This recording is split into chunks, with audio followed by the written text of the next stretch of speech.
Alhamdulillahirabbil alamin. Alhamdulillah hamdan katsiran thayyiban mubarakan fihi kama yuhibbu rabbuna wa yarda. Iya mana? Asyhadu an la ilaha illallah wa asyhadu anna Muhammadan abduhu wa rasuluhu la nabiyya wa rasula ba'da. Allahumma shalli wa sallim ala nabiyyina Muhammad wa ala alihi wa sahbihi ajma'in.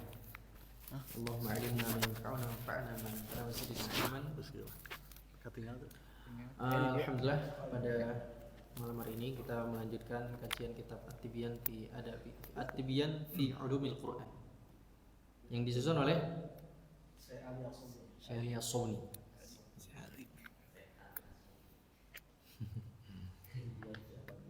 Syekh Ali As-Sobni. Kita sudah masih di ini ya, Asmaul Quran wa Awsafuhu. Sekarang masuk di Awsaful Quran. Halaman 11.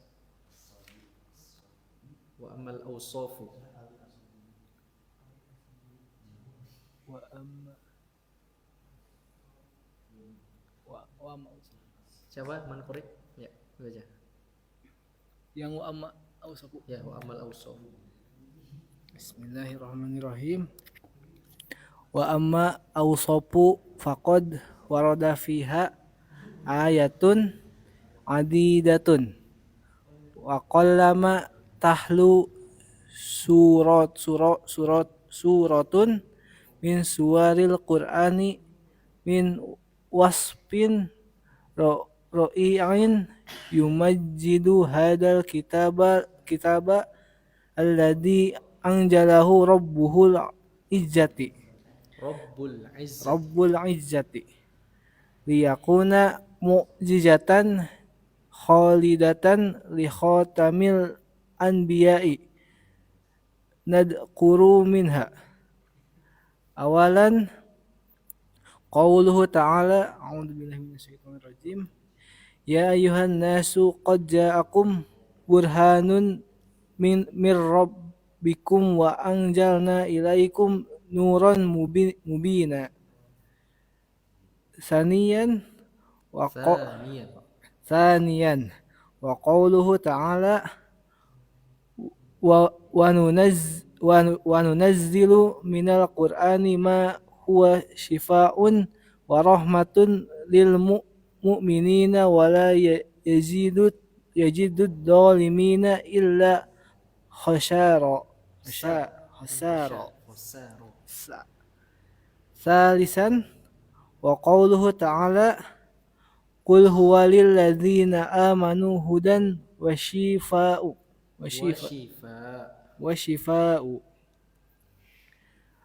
rabi'an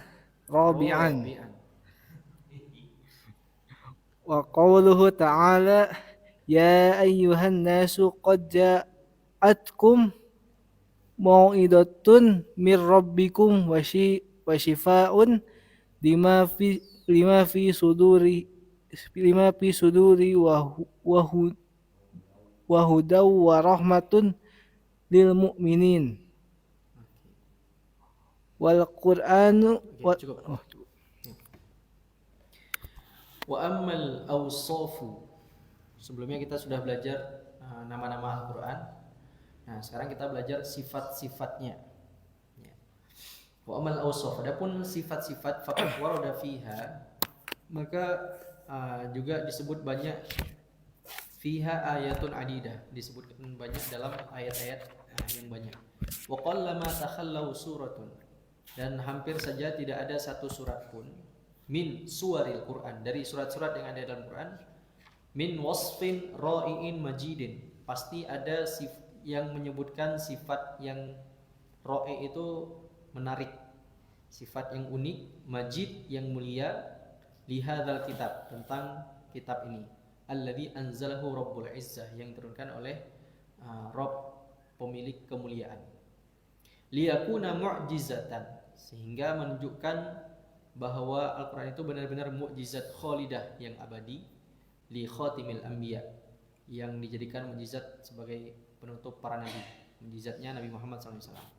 Nadhkur minha, di antara ayat-ayat tersebut adalah awalan qauluhu ta'ala ya ayyuhan nasu qad ja'akum burhanum mir rabbikum wa anzalna ilaikum nuran mubina. Sifatnya di sini adalah nuron, sebagai nur, cahaya, Cahaya yang menjadi cahaya untuk hati, yang juga sebagai simbol ilmu, ya, sebagai simbol ilmu, sehingga menjadi penerang jalan kehidupan seorang manusia. Jadi orang yang tidak tahu apa-apa itu diibaratkan gelap. Dia gelap, tidak tahu kemana arahnya, tidak tahu mau melakukan apa. Ketika dia mendapatkan cahaya, dia menjadi terang, sehingga jalannya itu lurus ke depan atau ada belok itu sudah jadi jelas seperti itu ya. Tsaniyan qauluhu ta'ala wa nunazzilu minal qur'ani ma huwa syifaa'u wa rahmatun lil mu'minin. Dan kami turunkan Al-Qur'an sebagai syifa. Apa syifa? Sebagai penawar ataupun obat. Wa rahmatun, dan juga rahmat bagi orang-orang mukmin. Wa la yazidudz zalimina illa khasara. Dan tidaklah Al-Qur'an itu menambah kepada orang-orang zalim melainkan kerugian. Syifa di sini menjadi bermakna penuntun akidah, akhlak seperti itu. Jadi dia bagaimana kita berakidah, berkeyakinan, bagaimana kita beribadah, bagaimana kita berakhlak. Nah, ini disebutkan sebagai syifa. Obat syifa di sini bermakna obat penyakit bagi hati dan jiwa. Jadi selain penyakit yang tampak, penyakit yang tidak tampak sebenarnya lebih berbahaya. Fi qulubihim maradun fazadahumullahu maradan. Di dalam hati orang munafik itu ada penyakit, sehingga semakin mereka membenci Islam, semakin Allah tambahkan sakit itu di dalam hati mereka. Nah, penyakit itu hanya bisa disembuhkan dengan Al-Qur'an. Termasuk penyakit iri hati, dengki, sombong. Itu penyakit-penyakit yang ada dalam hati itu, maka penawarnya adalah Al-Qur'an. Jadi Al-Qur'an itu menjadi penawar hati yang baik penyakit hati ataupun hati yang sedang berduka, hati yang sedang galau, hati yang sedang sedih, itu bisa diberikan penawar dengan Al-Qur'an. Allahumma, ada doanya itu kan. As'alukallah bi kulli ismin huwa lak sammaita bihi nafsak aw anzaltahu fi qalbik aw 'allamtahu ahadan min khalqik aw ista'tharta fil ilmil ghaibi indak an taj'alal qur'ana rabi'a qalbi. Ya Allah, jadikan Al-Qur'an itu sebagai rabi' itu penyejuk hati kami. Rabi'a qulubi, rabi'a qalbi, wa dhahaba hammi. Dhahaba hammi itu sebagai penawar hati yang berduka. Hammi itu berduka ya. Wa jala'a ahzanina, dan juga sebagai penyembuh bagi hati yang sedang terluka, seperti itu.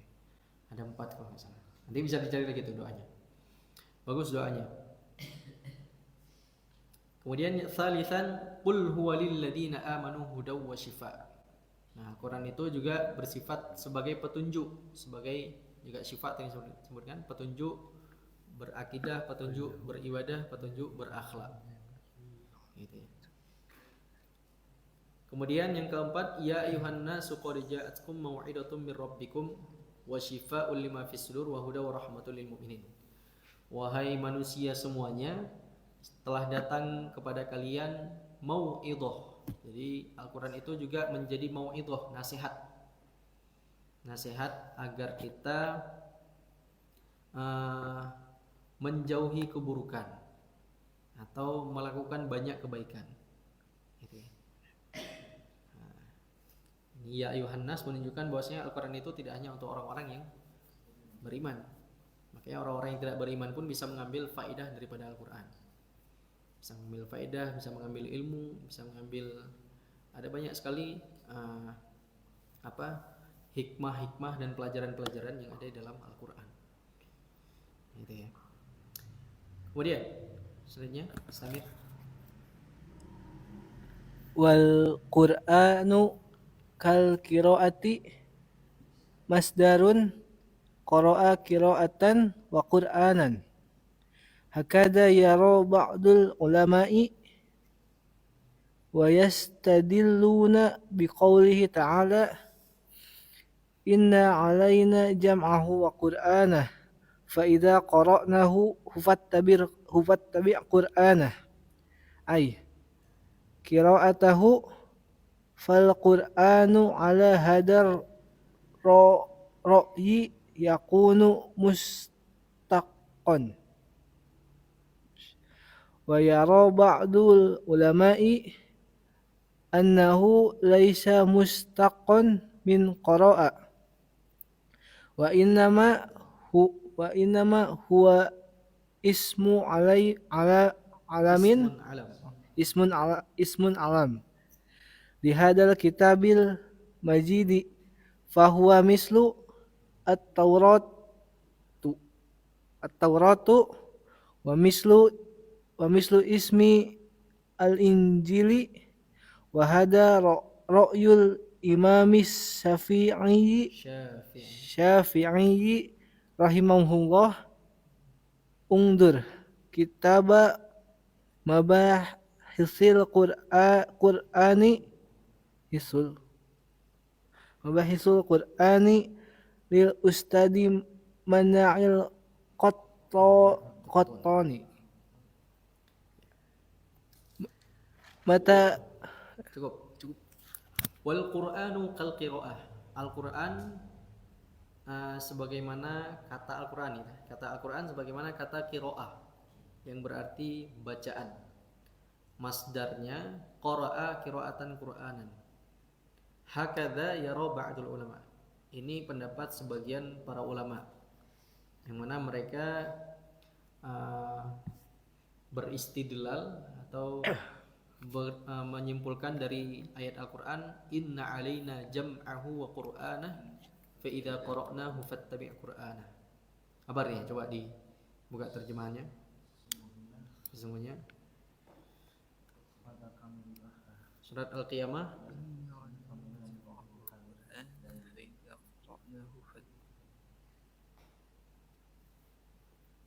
inna alaina jam'ahu wa qur'anah fa idza qara'nahu fattabi' qur'anah. Mana artinya? Kami yang akan mengumpulkannya di dadamu dan membacakannya. Apabila kami telah selesai membacakannya, maka ikutilah bacaan itu. Nah, Bacaan. jadi Quran di sini bermakna bacaan, sebagaimana qiraah. Jadi asal katanya adalah qiraah yang berarti bacaan. Nah, makanya dia disebut Al-Quran karena dia itu bacaan yang diulang-ulang, ya, terulang-ulang, diulang-ulang, terus diulang-ulang, baik dalam salat maupun dalam keseharian. Ay qira'atuhu itu maknanya. Fal Qur'anu ala hadzal ra'yi yakunu mushtaqqan. Maka kata Al-Quran menurut pendapat ini berarti kata yang berasal dari atau bermasdar gitu. Jadi mushtaq itu berasal dari qiraah. Jadi sama sebagaimana kata istighfar mungkin mushtaqnya adalah dari ghafaro atau ghaffar gitu, atau ghufron. Kemudian wa yara ba'dul ulama. Ada sebagian ulama yang lain melihat annahu laisa mushtaqqan. Bahwasanya kata Al-Qur'an itu bukan mushtaq. Bukan mushtaq dari qara'a, bukan berasal dari kata qara'a. Jadi kalau istighfar berasal kata dari ghafaro. Al-Qur'an berasal kata dari qara'a. Nah, menurut sebagian ulama, Al-Qur'an itu bukan berasal dari kata qara'a. Wa innama huwa ismun alam, tapi dia isim alam. Isim alam ini menunjukkan tentang identitas sesuatu, seperti Ahmad, Khadijah. Jadi menunjukkan tentang identitas seseorang, gitu ya. Jadi Ahmad bukan lagi berasal dari Hamidah. Jadi memang menunjukkan Ahmad si fulan, Ahmad si fulan gitu. Fahuwa mithlu Taurah. Isim alam lihadal kitab al-majid. Maka Al-Quran itu menjadi isim alam, nama identitas dari kitab ini, dari kitab Al-Quran. Seperti Taurat. Taurat itu ketika kita disebut Taurat, maka langsung yang terbetik dalam hati kita, dalam pikiran kita adalah kitabnya Nabi Musa. Atau Injil, maka itu kitabnya Nabi Isa. Wa hadza ra'yul Imam Syafi'i hafizahullah rahimahullah. Dan ini pendapatnya Imam Syafi'i. Untuk kitab Mabahith Mabahith fi Ulumil Quran lil Ustaz Mana'ul Quttan. Ada dijelaskan dalam kitabnya Mana' Quttan. Ini lebih tebal lagi. Kalau ini kan 200 halaman, yang Mana' Quttan ini 300 halaman. Ini yang biasa dipakai di pondok-pondok pesantren ya, yang diajarkan. Sebagian pondok pesantren menggunakan Mana'ul Quttan, Mabahis fi Ulumil Quran.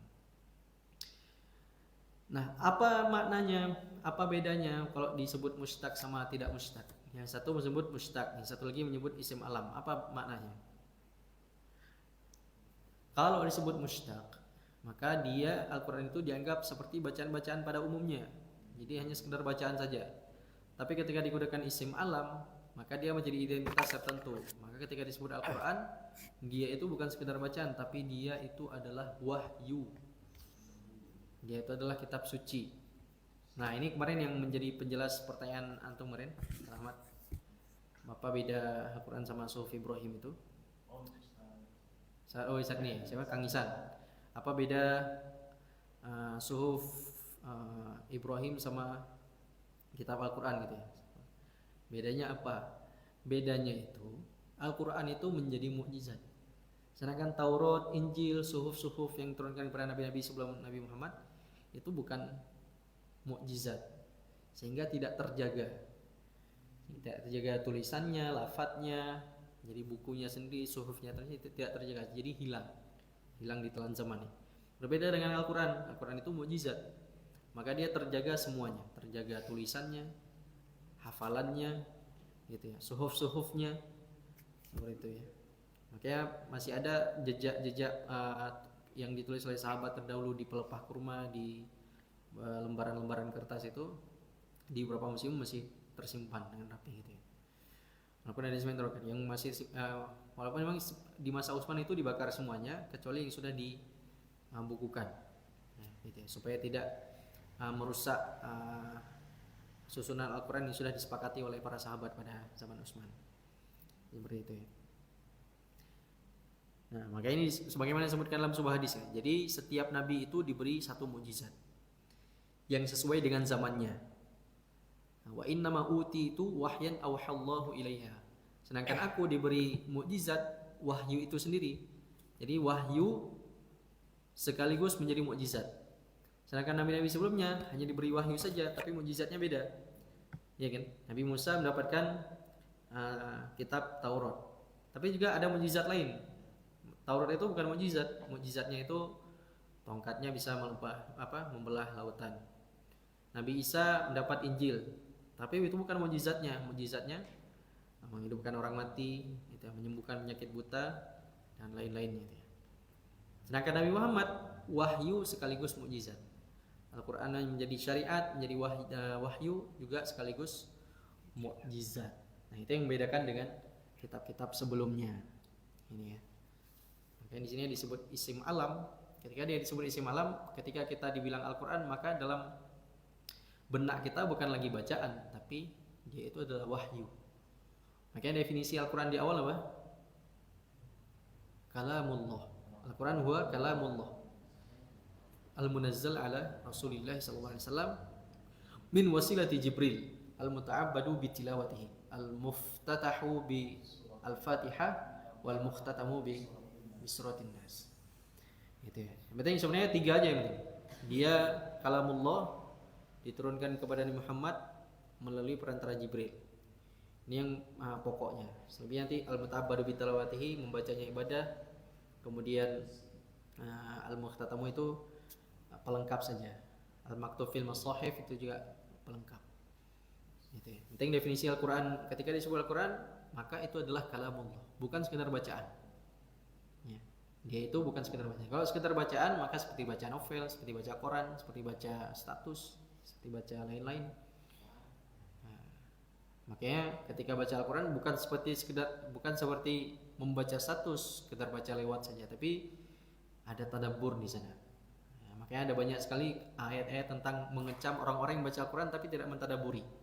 Orang-orang yang baca Al-Quran tapi hanya sebatas sampai tenggorokan saja. Artinya dia tidak memahami, kemudian tidak sampai ke hati bacaan Al-Quran. Ini yang kemudian dicela dalam beberapa ayat Al-Qur'an ya. Orang yang sekedar baca Al-Qur'an seperti bacaan-bacaan biasa, sekedar lewat saja. Gitu ya. Ini makanya Imam Syafi'i menyebutkan Al-Quran bukan isim mustaq, tapi dia itu adalah isim alam yang menunjukkan identitas tertentu. Makanya nama-nama Al-Quran kemarin itu identitas Al-Quran, Alkitab, gitu ya. Kalau sifatnya itu sebagai apa? Sifat itu sebagai apa? Wa amal awsaf. Sifat-sifat Al-Quran itu sebagai apa? Sebagai simbol apa? Sebagai fungsi ataupun sebagai kualitasnya Al-Quran. Termasuk ada kualitasnya tuh aziz. Aziz itu perkasa. Perkasa itu artinya dia tuh tidak akan terkalahkan Al-Quran itu. Jadi siapapun yang menentang Al-Quran pasti dia akan kalah. Gitu ya. Yaitu mulia, majid, mulia. Jadi tidak ada yang lebih mulia di atas Al-Quran.